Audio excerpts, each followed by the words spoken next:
It's time now for Countywide, a special presentation of Yavapai Broadcasting News. Join Paul David and Kyle Benedict as they talk with our community's leaders, newsmakers, and people in the know. You'll hear about the hot topics that affect all our lives in Yavapai County. And now here's today's Countywide.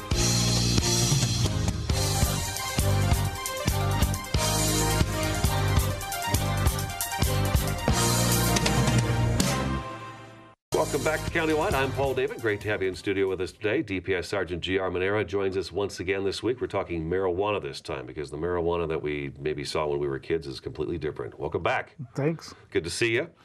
You've done a great job talking about heroin. We've talked about methamphetamine. Today we're going to talk about marijuana. And we talked before the show that marijuana is very different now than it used to be. Yes, it is. And let's start with that because I think just about everybody knows what marijuana is. It's the green leafy substance that we hear about. Right. But it is different today than it was. It is. What we're seeing is a lot of the marijuana the preferred marijuana is being grown in the U.S. as opposed to being grown in Mexico and shipped up like it used to be. Mm-hmm. The reason they're doing that is they've changed a lot of the strains. The people that are growing this stuff are very scientific. They're cross-pollinating and they're creating these new strains that the THC content in marijuana is so much higher now than it was in, say, the 60s or the 70s. Mm-hmm. I've seen some studies where in the 60s or the 70s it was anywhere from 2 to 6% THC, and some of the stuff we're seeing now is 30, 40, even higher than that THC content in just the marijuana itself. When did that start? When did someone decide, we can get more creative with this, we can make this really good? It's been progressing. Okay. California, there's a part of California, up northern California, north of San Francisco, that's called the Emerald Triangle. It's Humboldt, Lake, and Mendocino counties. They've always been known for growing marijuana up there, and a lot of this came about from that, just trying different things, growing different strains. I mean, these people that are growing it up there are really scientific. They can tell a male or a female plant when it's about this tall. Oh. They want to grow the female plants because those are the flowering plants. Okay. But they have to keep one male plant in with all the female plants so it does pollinate them and get the flowers. And that's basically what's harvested is the bud or the flower of the marijuana plant. That's what has the highest THC content. It's not the leaves themselves, but the flower and the bud, as you can see in this bag. It's the green caterpillar looking thing. So if we know what's going on up there, why don't we just shut them all down? Well, I know. You tell me why we can't do that. We've done some search warrants in Northern California from my unit here. I know you have. We catch what we can. Mm-hmm. We try to do it. I know up there we were dealing with Mendocino County, and they had a marijuana eradication unit. The year we were there, which I believe was 2007, they had eradicated 1.5 million marijuana plants in just their county. That's a ton. They were guessing they got about 10%. So I guess after a while, when you crack down on like that, they move on to just a different location. They do. They move on. They'll have multiple grows. If they lose one, they've got grows in other canyons, other houses. It's big business. They're going to keep moving forward. Maybe we should talk about that too, the grows, because there were a few years here where we'd get a story, say there was a grow found on Prescott National Forest. Right. I want to say there was one out near Payson once. Just these big fields of marijuana growing out in the middle of the forest. That's correct. That's not typical though. Is it typical? It is very typical. Okay. That's what we see a lot, like in Northern California. We went with them one day before we did search warrants, and they were basically in forest land or state land in Northern California. And it was a huge canyon with a bunch of fingering canyons. Mm-hmm. They flew us over this area in helicopters. Every canyon had a grow in it. Oh, wow. And up full there, irrigation and everything in there, yeah, right? they're bringing in pipes, they're bringing in generators, they're bringing in water pumps. People are camping in these grows for months at a time. They're being supplied with food by drug organizations. I mean, this is big business. And if they can do it here locally, they don't have the risk of bringing it across the border. So what we see in Arizona is you see a lot of them in the Payson area. You see a lot of them around that area. And the reason you do is there's much more water over there. You need a lot of water to grow marijuana. A little cooler too? Yeah, a little cooler. A lot of dense forest, which hides it from the air. They look for these spots. I mean, the one I was on in Payson was called the Calf Pen Grow. There was 1,000-foot elevation difference from the top of the rim to the canyon where this marijuana grow was, and it was a 4-hour hike just to get into the marijuana grow. So they're way out there, and you know they're trying to stay clandestine and hidden. This couple of hunters just happened to see some people moving around down there, and saw some marijuana plants and notified authorities. That brings up my next thing. It'd be kind of a dangerous thing to walk up on. Yes. And that's how a lot of them are discovered, honestly. You know, Arizona's a big hunting state. A lot of people use recreation out in the woods. And that's how a lot of these things are discovered. I know one just below Crown King that was found a couple of years ago that Pant and the sheriff's office took care of. A couple of guys were out there scouting for a deer hunt, and they found the marijuana plants. Now there's a different situation. I could do this in my basement. Yes. If I have a basement or a barn or a shed or anything, I can grow this stuff anywhere. Yep. That's got to make it hard to find. It does. We've done some large cases with Las Vegas Metro Police Department. They've had a huge problem. You know, Las Vegas grew, you know, one of the fastest growing cities in the U.S. Yeah. And then when this recession hit, a lot of those houses went vacant, or people were trying to rent them or being foreclosed. So a lot of the drug organizations were going in and renting these houses, converting the entire house in gated communities, high-dollar neighborhoods, into marijuana grows. Wow. Yeah, and you can grow 1,000, 2,000 plants in a house. So we're talking hydroponics usually with that. Yep. What's that? Hydroponics is basically a technical term for soil-free growing. They use a lot of kind of foam and rocks and the watering systems and the fertilizer systems, different lighting depending on which phase the grow is in. You know, they can use the lights for 12 hours at a time. They have fan. I mean, it's very technical and very sophisticated in how they grow this marijuana. It's got to be pretty expensive too, unless of course they steal all the stuff. The grow equipment is very expensive, but the reward, you know, for probably a $3,000 or $4,000, maybe $5,000 investment, you could probably make $200,000–300,000. Wow, that's a lot of money. It is. That is a lot of money. And how much would this be right here?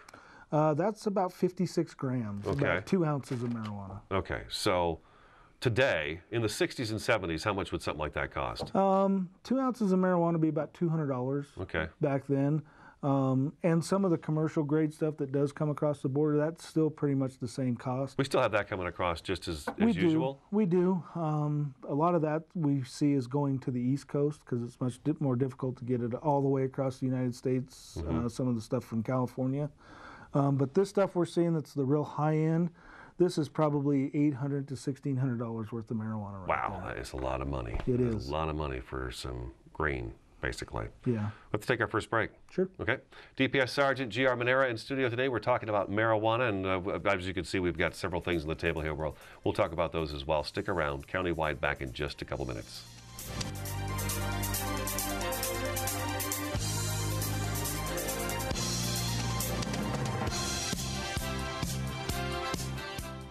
My new mom and I have a lot in common.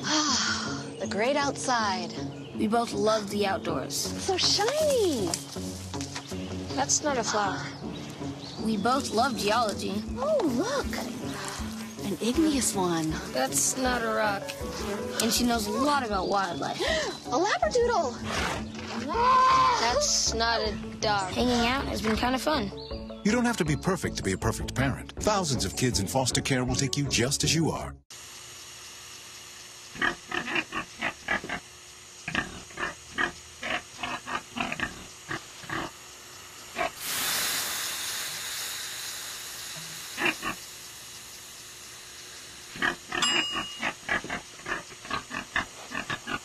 Cook foods to the right temperature using a food thermometer. 3,000 Americans will die from food poisoning this year. Keep your family safer. Check your steps at foodsafety.gov.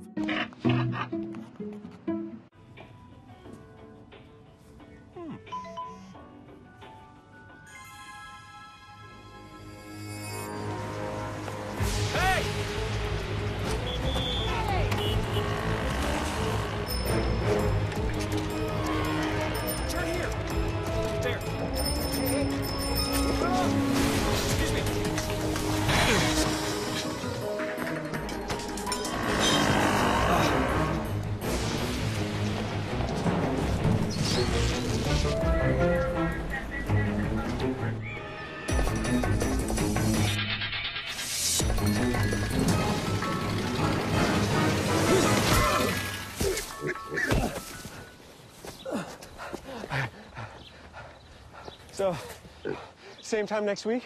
Well, of course. Put away a few bucks, feel like $1 million. For free tips to help you save, go to Feed the Pig.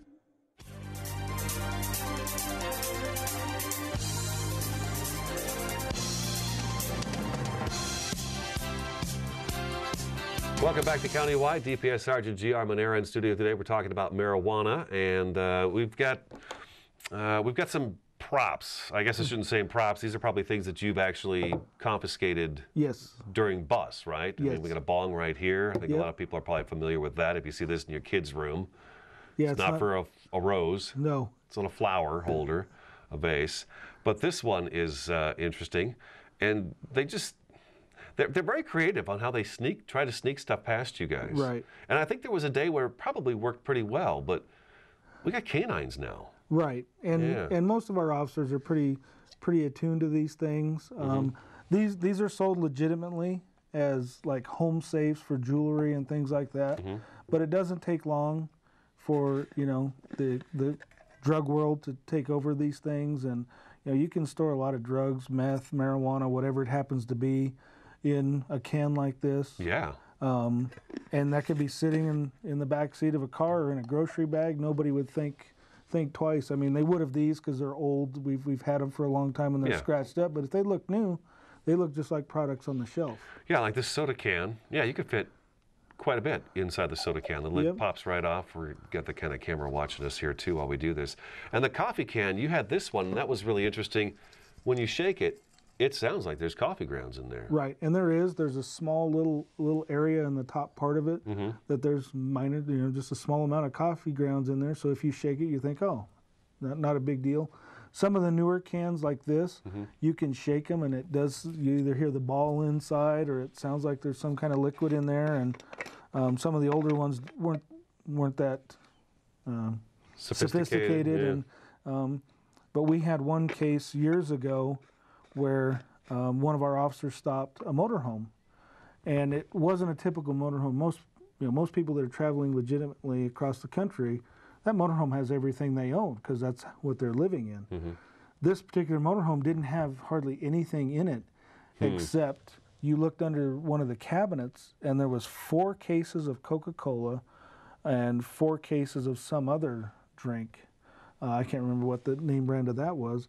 We started looking around. We had a canine alert, and we started looking at the Coca-Cola cans, and they were like this. Every one of the Coke cans, ironically, had cocaine in them, and every one of the other cans had methamphetamine in them. So. And all they had was soda with them. Yeah. They're going to go RVing with soda. Yep. It seems like that's something you'd think of. You'd think. But I guess they're counting on you guys being stupid or something. Well, that and, Not going to get pulled over, maybe. Yeah, and they've made several successful trips probably, and they just kind of think that they're gonna make another one. Something we should probably really hit on too, and we've had a few cases of this lately where I want to say it was in Colorado. We had a young man ate too many marijuana brownies or something and wound up going off a balcony. I believe we had a case here in Arizona as well, a girl or something possibly. Yes. I know we've had a few cases recently where someone has ingested marijuana. It may have not have been this form of marijuana. Right.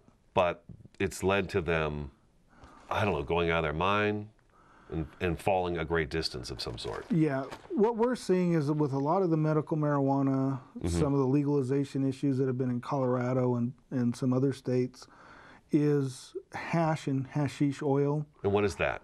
It is a derivative of marijuana, where they actually use different forms, and they can either do it with butane or propane, or they can do it in a cold water fusion method. They extract the THC from the marijuana leaves, and it's a very high concentration, somewhere in 60 to 80% concentration of THC. It's either in liquid form, or they can have it in an actual solid kind of block form. And we're seeing that a lot more common in the edibles where they're making brownies or cookies. We've actually done a few cases recently where they're buying candies and taking syringes and injecting the hashish oil. Or they're just smoking the hashish oil in the electronic cigarettes. Oh, yeah, I've heard that's a big thing That now. is Those a big electronic thing. cigarettes too. Yep, where you add the whatever it is. I'm not that familiar with them, but Yeah, I'm not either. the vapor cartridges that go in there, you can actually fill those with hashish oil and smoke them. So instead of getting the 40 to 60% THC level in the marijuana, they're getting much more. And then in a lot of the states where I know in Colorado where it's legal, they've had several overdoses of marijuana. And it's a result That's of... like unheard of, isn't it? It is. I'd never heard of that until just recently. And it has to do a lot with the high concentration of THC and the ingestion of hashish oils. And just, I mean, they would have to be just smoking it nonstop to get to that point. So if I'm looking for something like this in my kids' room, or again, adults, Right. I don't want to put this just on kids. Everybody seems to be doing it, except us right now. Yeah. Just show. But anyways, it's not just this that I'm looking for anymore, is what I'm getting at. It's not just this that I'm looking for. There's just so many different ways. You've got a whole bag here of different types of devices that can be used for this. Marijuana's been around for a long time. It has. And the nature of it's changed a lot. Like I said, the edibles are getting very popular. They're mixing it with butter. They're baking it into cookies. They're making brownies. They'll have jars of just this green, nasty-looking liquid. That's hashish oil. And that's being used in all kinds of cooking. Now, are they making the candy, or you said they're actually putting it into candy? Now, there's places in California that do actually make the cannabis candy. Okay. And people are bringing it over. People are making it here. Pand had a large case with the Zonka bars that they were putting the hashish oil in those. The problem is in Arizona, hashish is considered a different drug than marijuana. By statute, it's a narcotic drug, whereas marijuana is its own drug. More severe offense? Yes. Okay. How severe? It's What's right the up there difference? with heroin. Okay. It's the same. It falls under the same category as cocaine and heroin by statute. Oh, really? Yes. So that's pretty powerful, pretty potent. It is. And we felt like we needed to bump that one up. Well, and it's always been that way on the Is it? books in Okay. Arizona.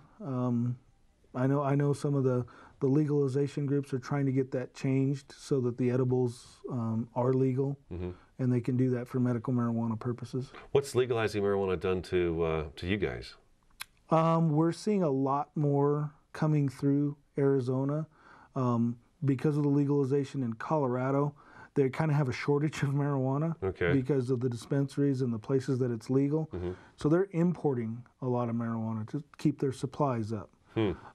Because it's legal in Colorado, a lot of the other states that were getting their marijuana from Colorado can't do that. A lot of what we see on Interstate 40 from Northern California and Central California is going to Texas. And Texas used to get a lot of their marijuana from Colorado. So we're seeing a lot more trafficking through the state of Arizona going to fill the void that's created by Colorado. It's a good thing we don't have more than two interstates, huh? We Yeah. have to catch them, that's for sure. We have to take another break. DPS Sergeant G.R. Manera in studio today. We're talking about marijuana. I'm Paul David. This is Countywide. We'll be back in just a couple minutes.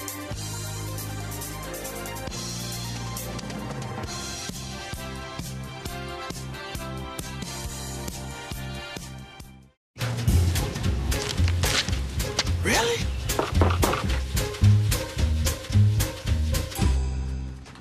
Buzz, what's up, man?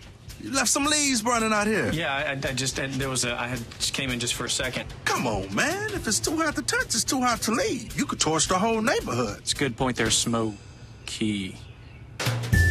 9 out of 10 wildfires are caused by humans. Only you can prevent wildfires.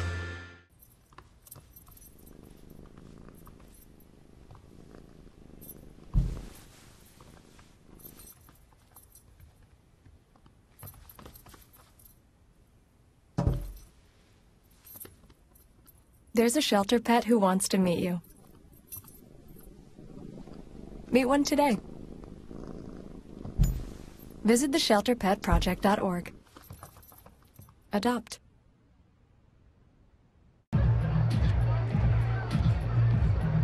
If you drive buzzed, it could cost you around $10,000. You'll face major legal fees, major fines, and steep insurance penalties. You could lose everything. buzzed, busted, and broke. Because buzz driving is drunk driving. Get out to the forest. Let the kids connect to their roots. It's gonna be so much fun. Yeah! Woo-hoo! Hey, guys, wait up! And discover the wonders of nature with your family. These trees are the key to our way of life. Fresh air. What a glorious morning! Clean water. Woohoo! This is great! An endless forest adventure. Let's rock this jungle! Yo, this is untapped territory. How amazing! Visit discovertheforest.org to find a forest near you.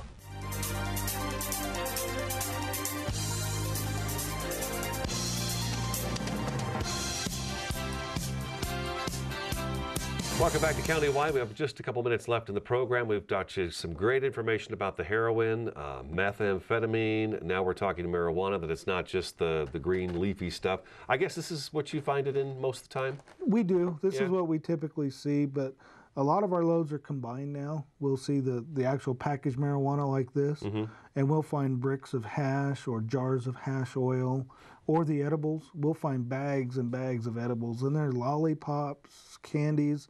The ones we've seen a lot recently are like the watermelon rings that you can buy, the sour worms and the gummy bears. Oh, really? It's in there too? Yeah. Wow. A lot of the candies that we're seeing, you have to read the label really carefully, see if they're made with cannabis. Where does our state's stuff come from? A lot of it's grown locally now. Again, we're a border with Mexico, so we always have that. And what we are seeing and some of the intelligence that we're getting is the drug cartels that were just growing the commercial grade are trying to up their game to compete. So they're growing higher quality marijuana, and they're trying to bring that across. Mexico? Yes, down in Mexico, I was going to ask you, what has legalizing marijuana, or at least medical marijuana, done as far as that coming across the border, and what's going on south of the border? Right. Their profits are, they're still getting marijuana across. They're still shipping it into the United States. But to compete, everybody wants this high-grade marijuana. So to compete, they're having to up their game and get the higher strains, make more quality marijuana, more quality product, because that's what's in demand now. Wow, amazing. So really, marijuana's in just about everything now. All kinds of foods. It is. Drinks? Drinks, yep. There are some cannabis drinks. I did hear on the news recently about a beer that somebody's brewing in Colorado that has cannabis in the beer. Pot beer. Yep. Huh, wow. Keeps you on your toes. It does. Yeah, there's always something new coming along, isn't there? It changes daily, and it's always a new adventure every time we go to work. So. I'll call GR and he'll say, well, call me back tomorrow. I'll have one for you tomorrow. Yep. Yep, always like that. All right. GR, very good to see you again. You're welcome. As always, thanks for bringing in, I love the fact that you bring in the stuff, too, so we can see it. I think that helps a lot to have a visual for folks. But that's today's Countywide. I'm Paul David. Thanks for tuning in. We'll talk to you again next time.